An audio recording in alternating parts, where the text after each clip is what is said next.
supranatural. Ya, sampean cerita apa ya? Cerita apa? Ini aku berarti wejang ya. Gimana itu kalimatnya, Mas? Lupa aku. Ya tentang itu. Kan aku pengen bales tapi kok anu ya. Duwe rasa ora duweni. Duwe rasa ora duweni. Oke, aku tekan kono sini. Apa yang disampaikan apa, Mas? Ya duwe rasa ora duweni, rasa niki ora duweni semuanya. Ya itu anu loh. Apa ya? Sebuah tugas yang nggak bisa dipaksakan kan gitu sebenarnya. Nggak bisa, semuanya itu nggak bisa dipaksakan. Kalau aku jawab pertanyaanmu mau nggak bisa. Itu adalah kondisi. Nek kata Buya Syakur itu kondisi hati. Kerentek. Kondisi hati itu nggak bisa diajarkan caranya, nggak bisa. Metodenya begini, kamu harus begini, nggak bisa. Ya itu. Kamu nikmati prosesnya, cuman begitu. Karena setiap orang itu langkahnya beda-beda, jalannya beda. Cuman arahnya sama. Tujuan. Ya kayak cinta. Itu gimana? Orang suruh mencintai. Kan aku ngomong, cinta itu nggak beda atau karo iman. Karena kowe nek cinta ro wong, cinta ro sesuatu lah, entah sesuatu entah seorang. Kamu itu rela menderita, tapi penderitaanmu kok mbok rasakan nikmat.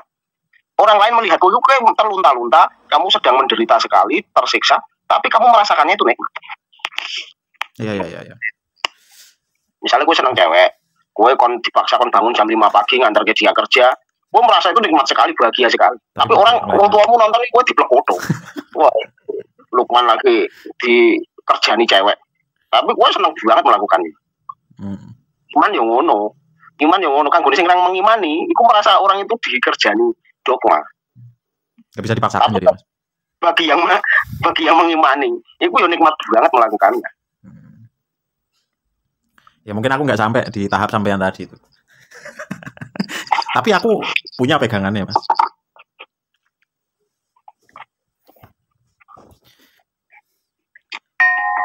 Kalau apa ya, ibaratnya cinta, misalnya cinta kepada Nabi Muhammad itu mungkin beda cinta dengan apa? Orang lain mencintai Nabi Muhammad itu mungkin beda gitu. Aku nggak bisa, Mas. Enggak, ini udah pemahaman pribadi. Gimana? Ya ekstrim ya. Nggak apa-apa. Ya aku senang dengan konsep Nur Muhammad itu, Mas. Aku pakai itu. Makanya aku bisa ya. Nur Muhammad itu apa? Iya, Mas ya. Coba aku pakai konsep itulah. Aku pakai konsep itu. Aku nggak bisa menjelaskan. Dirimu itu Nur Muhammad bukan? Iya.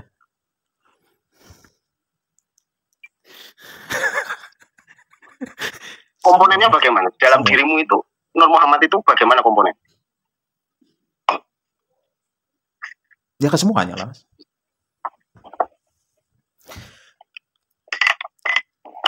Aku nggak bisa tahapan makhluk yang di identifikasi. Akhirnya kamu mendikotomikan kan? Padahal aku menolak untuk mendikotomikan. Enggak gitu. Ini kan masalah di pemahaman. Ya, taruh oke. Enggak, aku nggak mau menjelaskan ini, Mas. Loh, kok nggak mau bi? Ya harus dijelaskan. Masalah di apa? Kata-kata kok ini. Enggak, soalnya gimana? Nur Muhammad itu bagaimana konsepnya gitu loh. Nur Muhammad itu apa atau siapa? Gimana? Aku pakai konsepnya Chan. Enggak lah. Ya kan udah tak kasih anu. Aku bingung jelas no, Mas. Gitu kan nih. Tuhan dan Nur Muhammad itu gimana? Ya masih satu, Mas.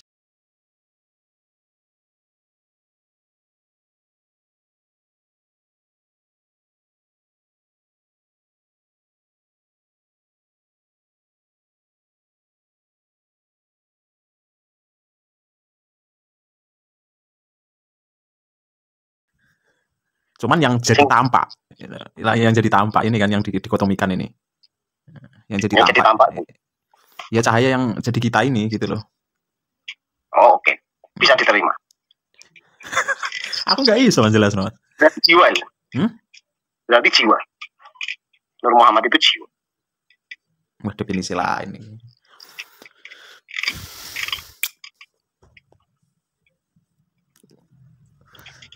Tuhan itu mencipta nggak? Iya, mencipta. Iya. Mencipta. Ya gimana ya, kan menciptakan kan nggak seperti sampean membuat kue kan gitu. Ya iya, gimana? Apa ya? Kalau mengatakan menjelma ya. Pernah krungu istilah kira? Nur ala nur. Iya. Cahaya di atas cahaya. Iya. Pernah. Nur ilan nur gitu ya. Kalau di versinya Cak Nun itu enggak, cahaya di atas cahaya gitu, enggak harus gitu sebenarnya. Tapi cahaya dari cahaya, gimana? Di atas cahaya gitu. Jadi banyak cahaya gitu, Mas. Dan kita ini cahaya yang mana gitu. Cahaya yang dari mana gitu. Pancaran dari cahaya gitulah, kira-kira gitu. Yang nyampe ke alam fisik kita ini gitu. Soalnya Cak Nun itu kadang berbicara begini. Dia berbicara konsep yang tunggal, yang baku. Bukan baku gimana? Iya, konstruksi pemahaman ketuhanan katakanlah. Atau dia sedang menganalogikan suatu hal yang sosial.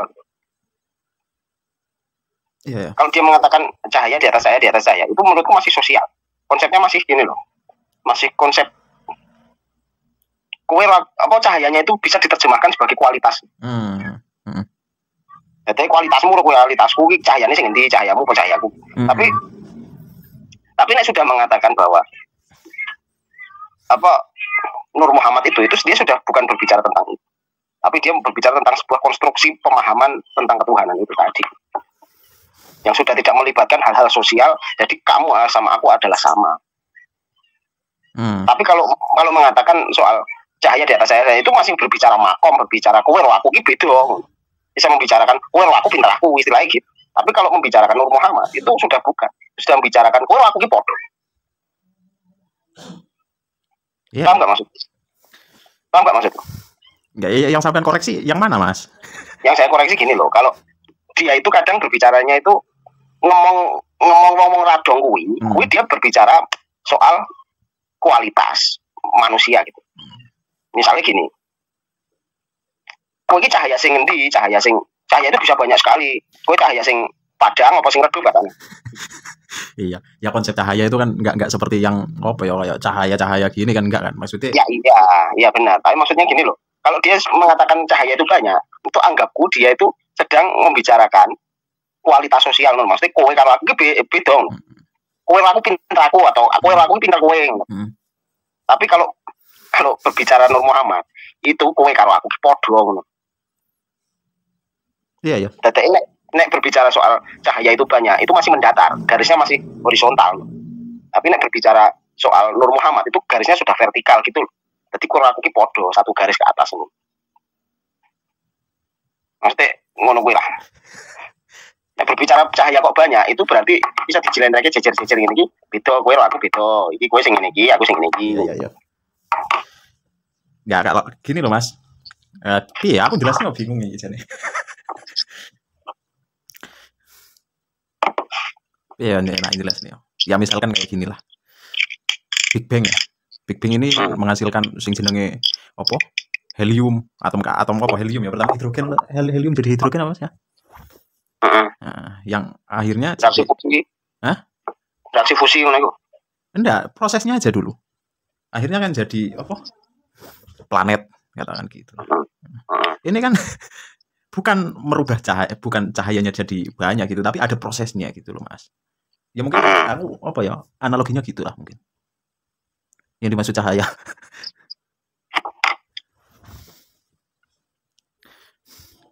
Gimana, Mas? Aku ki mau punya dijak ngomong ke kuwi Nur Muhammad iku. Beliau ini dikunjungi. Ada orang Jawa Timur, ada orang Jakarta, ada orang Jawa Barat, ada orang Jogja. Berlima. Terus ditakoki soal Nur Muhammad. Beliau ini menjawab, Muhammad itu kan yang pertama kali dicipta itu yang Nur Muhammad. Ini kurang paham dijelaskan kurang. Nah, gini Mas, sebenarnya kan itu kan cuma konsep kan, enggak sebenarnya. Iya konsep. Ya jadi maksudnya gini.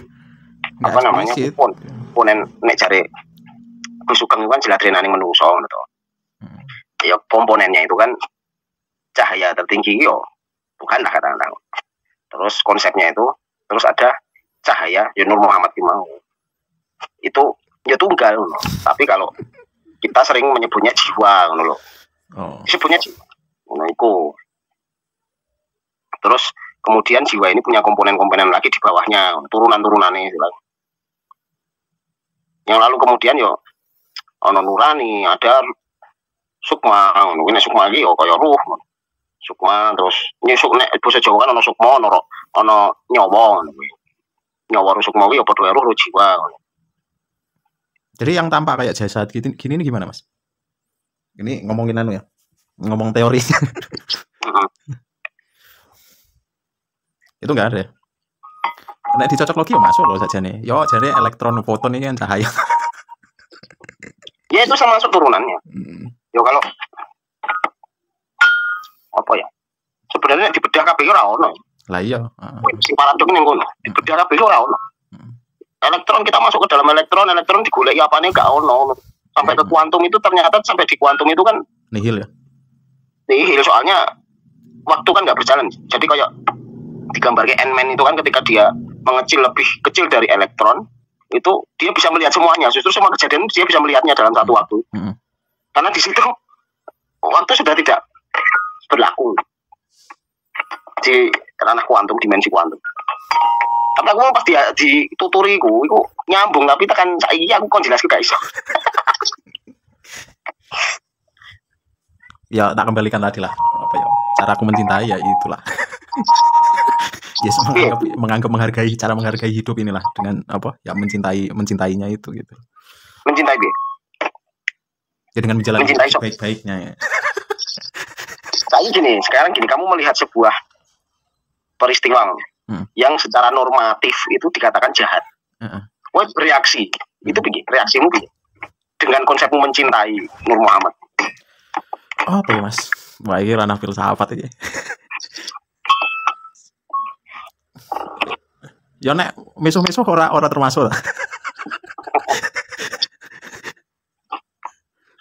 Aku ingin diskusi karo Mas Nano. Tapi kalau ini tuntas lah dilanjut Mas Nano. Jadi Mas Nano ini menolak konsep Tuhan seperti yang Islam katakan. Lah tak kejar Islam yang bagaimana, konsep yang bagaimana. Ya yang begitu-begitu itu yang umum aku bilang. Belum tentu semua orang Islam sepakat dengan hal itu. Terus tak tanya, tapi sampean masih percaya toh dengan Gusti? Terus dia bilang, ya tapi bukan seperti yang Islam ajukan konsepnya, yang bagaimana dulu aku bilang. Itu belum yang konsep yang Anda tolak itu belum tentu semua orang Islam sepemikiran. Nah, terus dia ini ngomong kalau istilahnya kalau di dalam yang dia anut itu adalah kapitayan, itu puncaknya itu adalah kekosongan. Tan keno kiniro tan keno kinoyong opo itu Gusti. Iya. Tapi konsepnya dia menafsirkannya tan keno kiniro tan keno kinoyong opo itu yo kehampaan. Padahal hampa itu bermateri. Bagiku, hampa itu yo makhluk. Kalau Tuhan itu bukan makhluk, jadi harus di atasnya hampa. Jadi dia mengatakan surga sebenarnya yo itu kekosongan. Kalau menurutku ya enggak. Surga itu kondisi hati aku bilang. Terus aku ngomong kalau apa namanya di dalam agama itu Nasrani dan Hindu aku menemukannya cahaya. Tapi kalau Kapitayan dan Islam aku menemukannya kekosongan bilang itu. Yang mengajak ke kekosongan itu aku baru menemukan di Kapitayan. Kalau yuk, orang Kapitayan itu kan nggak mau disebut kejawen, dia merasa saudara tuanya kejawen. Yona aku bodoh ngomongnya yuk kejawen. Kejawen dan Islam itu garis apa namanya benang merahnya itu sama. Kenapa kok orang Jawa bisa menerima Islam itu sendiri? Karena benang merahnya itu kesana sama, itu mengajak ke tidak mencintai apapun sama sekali. Jadi kalau Islam itu lambangnya adalah kotak hitam, mystery box, sebuah kotak hitam. Ketika kamu buka ya nggak ada apa-apanya. Ya, ternyata di dalam nggak ada apa-apa. Ya itulah dirimu itu, sebuah kotak sing kamu susah untuk keluar dari itu. Ketika di dalamnya intinya ya nggak ada apa-apa. Nah, sedangkan apa yang kejawen ajarkan itu kan apa namanya, alam gung liwang-liwung ngono ya. Tapi wong sing ya sebuah ketiadaan abadi kan, mengajak ke sana tidak ada apa-apa. Tapi nek Nasrani dan Hindu itu berbagi kasih, pencahayaan itu ya berbagi kasih, mencintai semua orang, mengasihi semua orang, bahkan orang jahat pun dikasihi, ya seperti itu. Puncaknya itu di situ. Tapi nek menurutku ada yang lebih tinggi lagi setelah mencintai semua makhluk itu, ya itu memaklumi semua. Iya. Kalau aku gini mas, saya tak tanggapi mungkin sebenarnya Tuhan itu kan bahkan di dalam apa? Aku sama sampean aja interpretasi Tuhan bisa beda kok, meskipun sama-sama apa? Sama-sama Islam katakan gitu. Iya, beda tafsir mengenai. Ya benar, memang.